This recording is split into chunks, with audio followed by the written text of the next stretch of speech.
I'm Joe Murphy. I want to talk to you about servant leadership today through the lens of a key word, humility. Humility is a key word for all leaders to have as an attribute. If you're not familiar with servant leadership, Robert Greenleaf came up with the term some years ago when he worked for AT&T. And he wrote a book called On Becoming a Servant Leader. It's a terrific book. And in this book, he goes through many of the attributes and characteristics about becoming a servant leader. There's another book out here called The Power of Servant Leadership, also written by Robert Greenleaf, but was edited by Larry Spears, who was running the Greenleaf Center at the time, and he's written a number of articles about servant leadership as well. But the whole premise about servant leadership is humility. I want to read to you parts of a HBR article that I came across some weeks ago about humility. And the headline of the article says, 3 ways humility can undermine your leadership. I'm going to read to you the first paragraph by the author. And I'm going to tell you where I disagree. It starts off this way. Let me read to you.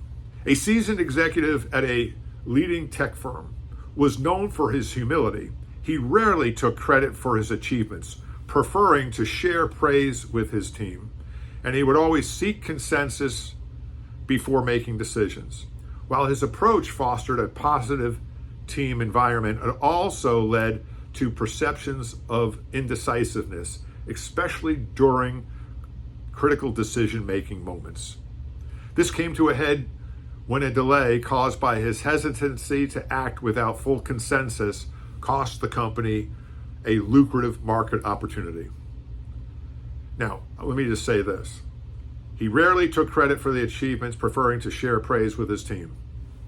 That's part of being a servant leader. That's also just leadership. And he would always seek consensus before making decisions. Now, you can't always make or seek consensus before making decisions. But if you have a top executive team, you'd like to bring others together. I can't think of a market opportunity that would go away in a matter of a minute or two. But be that as it may, the author said, caused him to make him look indecisive within the organization. I would think that organization has a different problem, because this is not a matter of humility. It's not a matter of decision making. It's not a matter of decisiveness or building consensus.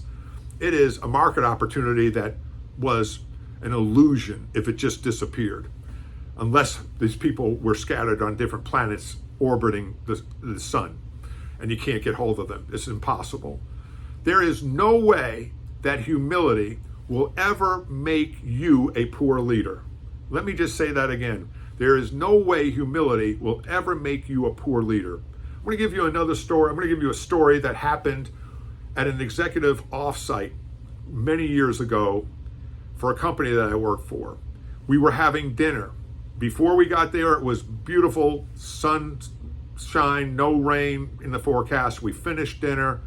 The executives had invited some lower people to have dinner.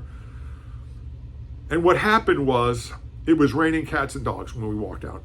The restaurant had closed and there was no place to stand. So we were standing literally in the rain in our suits and dress clothes.